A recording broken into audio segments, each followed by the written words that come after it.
Hey guys, back again to discuss a topic that's been coming up more and more lately, which is what will Gen 6 Glock look like if it ever happens. So just wanted to weigh in and kind of give my perspective on it. For those that are new, I apologize. I don't really do a whole lot of visually cool stuff, so I tend to do these more in a podcast format where you can sit and listen to them, which is honestly my preference in videos. So um, if that's not your thing, I apologize, but hopefully the information will still be good for those of you that stick around. Just as a little background and perspective on this topic, multiple generations of Glock have had their quirks and oddities in the past, but Glock has steadily pushed their product into in my opinion, a positive direction. So most recently, we have Gen 4, which was released in 2010. It was fairly short-lived as the Gen 5 hit the market in 2017, so only a 7-year run. Yes, they were produced after, Gen 4 was produced after that, but as far as between the beginning of Gen 4 and the beginning of Gen 5, we only have 7 years.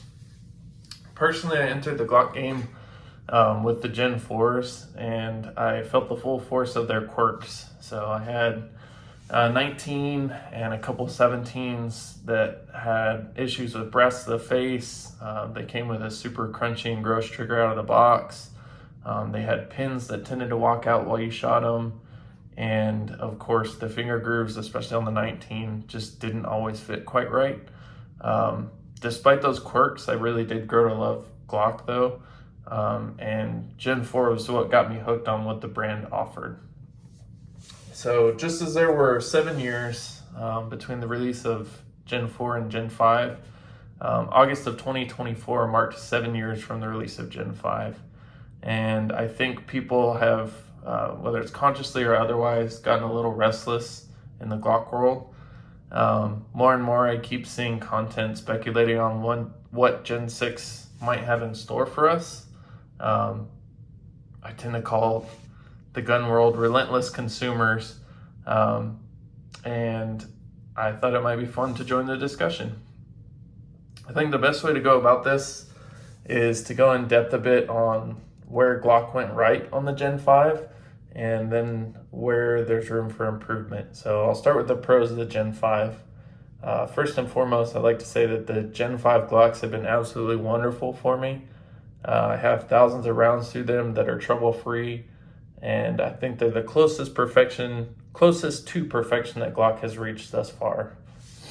One of the biggest pros, in my opinion, comes from looking at the Gen 5 as an armor. So the new slide stop lever redesign with the self-contained spring, which they changed to make it ambidextrous, but it just made it a better design in general, in my opinion.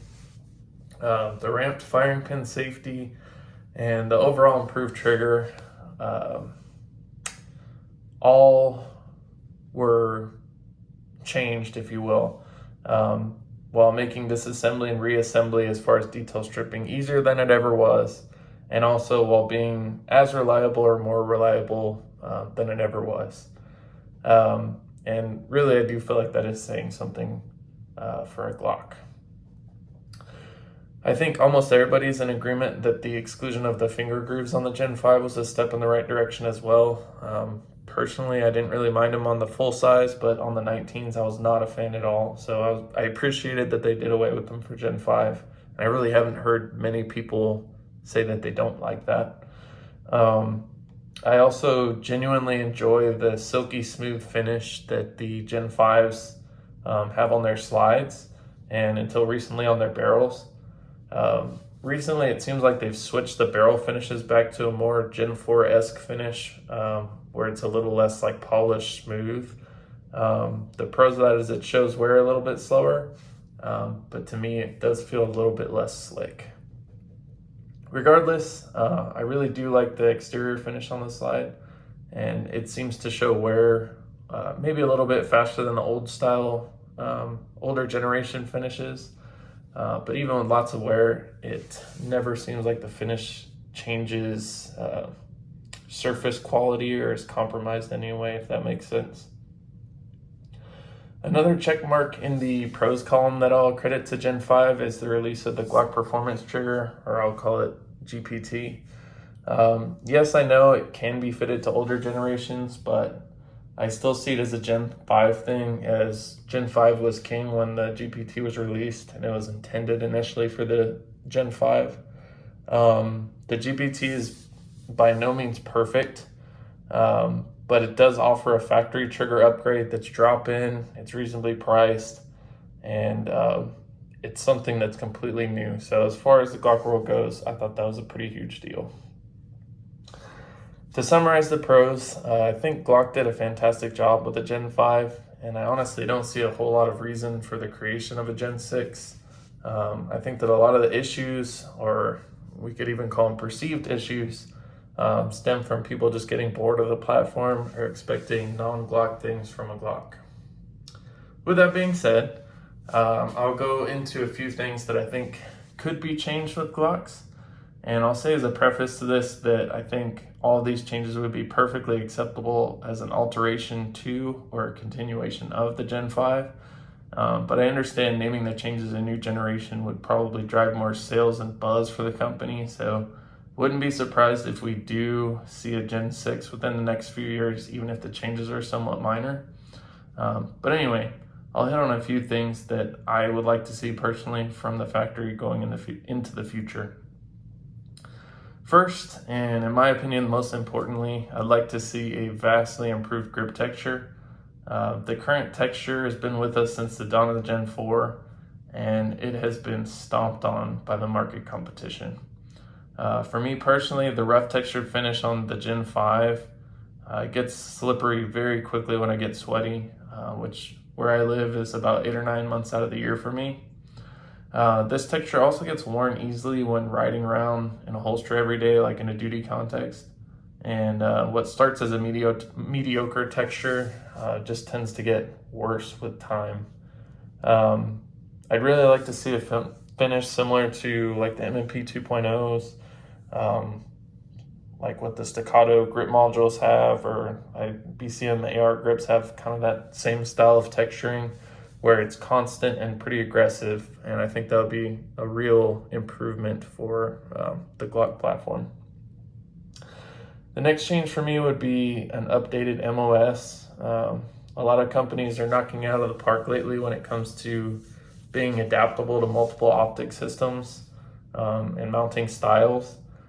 MOS at its core is a very workable system, and there are a plethora of aftermarket options now to get really high quality plates.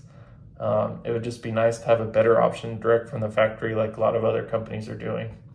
I would even settle for a program like Walters where you put in a request for, you basically give them your serial number and you request whichever plate you want, and then they mail it back to you for free. So downside of that is you have to be patient, but it's nice that you get a factory option that's exactly what it needs to be. Another change that would be minor but easy for Glock would be selling 2 SKUs per model, one with a standard trigger and one with the GPT. I like the GPT, but it has its quirks as far as like needing to be cleaned and whatnot. And I understand not everyone's going to want one. But I still think it'd be neat to get one installed and ready to go from the factory. Maybe a little cost savings for the consumer. Lastly, I'd like to see better sights from the factory. All MOS models should come from the factory with Ameriglow 429s. I don't know if you can see them here in frame, but that's what this Glock is wearing, or equivalents. The plastic sights are widely accepted as trash or placeholders, and they've needed improvement since really the beginning of Glock. Glock does seem pretty set on this though, and the market seems to mostly accept that a new Glock purchase means new sights are going to be needed. So I doubt they'll be super motivated to facilitate that change. These things are really all I think Glock needs to change. Admittedly, the whole Glock perfection thing is a little cringy, and like I love Glocks, but I will be the first to admit that they're far from perfection. I see perfection in a handgun as a really subjective thing, but Glock has pretty consistently turned out a product that's simple, it works, it shoots well, and it does these things while being relatively affordable. I'd like to take a side quest for a moment and discuss one model that I would love to see from Glock, be it a Gen 5 or Gen 6, and that's a 5-inch barreled Glock. I love the 17 length Glocks with their 4.5-inch barrels, and I really do like the 34 with its 5.3-inch barrel, as you see here. But I think a new model that split the difference between these in barrel and slide length would be really awesome. I'm sure if they did release this, a lot of people would hem and haw and basically say it's a Glock that no one wants, but I think it'd be an amazing compromise between the slower smoothness of the 34 and the slightly faster recoil impulse of the 17. And I would definitely buy one in a heartbeat if they were ever to drop.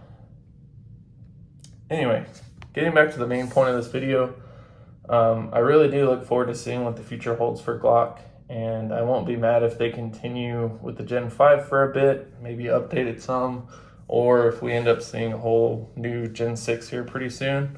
The improvements I mentioned would be neat to see, but Glock is very slow to change, which is honestly probably part of their success. But regardless, I won't hold my breath waiting for any changes. That's pretty much it, guys. As always, if you have something you want to add to the discussion, please drop it below, and thanks for watching.